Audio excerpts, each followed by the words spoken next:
So I'm going to talk about improper fractions and integration. And so just as a reminder, so an improper fraction is any time that the numerator is equal to or greater than the denominator.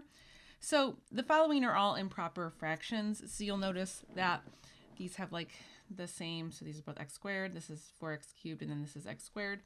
So, okay, looking at these, you can't simplify either one of these any farther than how they are, like by using, things like factoring or kind of anything else. So improper fractions, it's a thing you can try when you notice, this is a thing you can try when you notice you have an improper fraction. So in both cases, what we're going to do is we're going to use long division. Now, I feel like sometimes students forget like how this works. So I will tell you a little hint first of all. So if you ever forget what you're dividing by, if I just have 6 over 3, what does that equal? That equals 2. So think about what you did. You did 6 divided by 3. That equals 2. I know this is silly, but I feel like sometimes people forget like what they're dividing by. So you can always like use numbers to kickstart your brain if it's not working. All right, so now what I'm going to do is I'm just going to try setting up some division. So I've got x squared plus 1. I need to divide that into x squared. So this is going to go pretty quick, actually. How many times does x squared go into x squared? It goes in once. So now the way that long division works, I take 1 times this whole thing and I subtract off that result. So I subtract this off. So when I do this subtraction, what am I left with? I'm left with just -1. And I can't go any farther with this, right? So now I'm left with -1, and like x squared plus 1 is not going to go into this. So when this happens, what you're left with is -1 over the divisor. So this is a thing to try. So let's see now if I solve this integral. So I'll rewrite it out. 1 minus 1 over x squared plus 1 dx. Let's see if that's easier. So let me clear some space. And so this now that I'm left with, so I can integrate, I can separate it, right? So this can be 1 dx minus the integral of 1 over x squared plus 1 dx. So this integrates, no problem. This is just x. And then this guy right here, so this is actually just inverse tangent, where my a is just 1. So this is just going to equal inverse tangent x plus c. And so that's it for that one. Okay, so for this next one, we're going to try the same thing. So again, I can't like simplify this any farther. So I'm just going to try to set up the division and see what happens.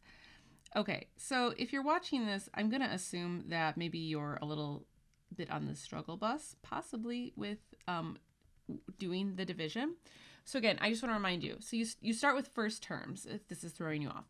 So how many times does x go into 4x cubed? Or the other way you could ask that question is, what do you multiply x squared by to get 4x cubed? Tomato, tomato, however you want to think about the question is fine. So I need to multiply x squared by 4x to get 4x cubed. Okay, so I want you to do this on your own.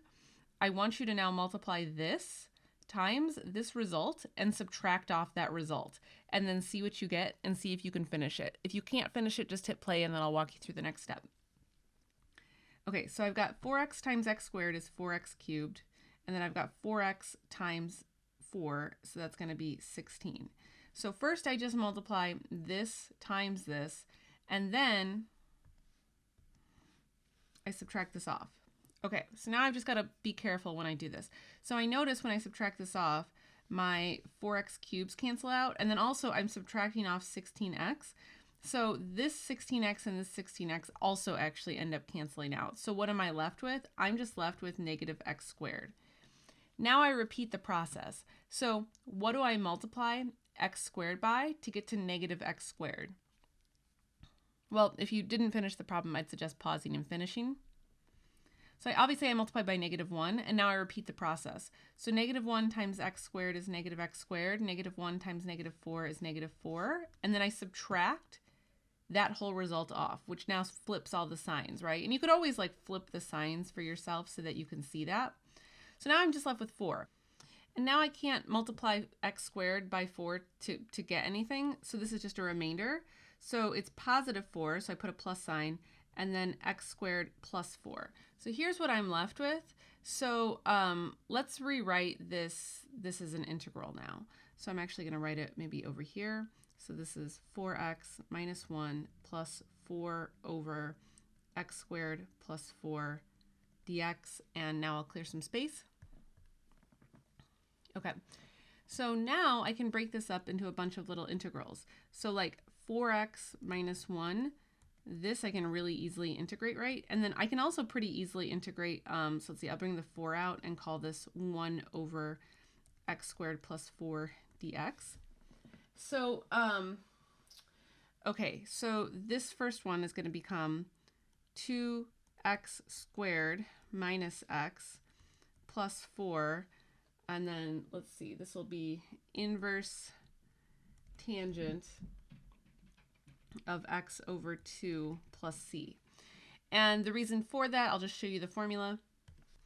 So the formula for inverse tangent looks like this, where a is a constant. So in this case, my constant is 4, and then I just realized in doing this, I actually need to divide this 4 by 2. So here's my integral. So my a is just going to be equal to 2. So that's going to be 1 over 2 inverse tangent x over 2 plus c. So here's my final answer.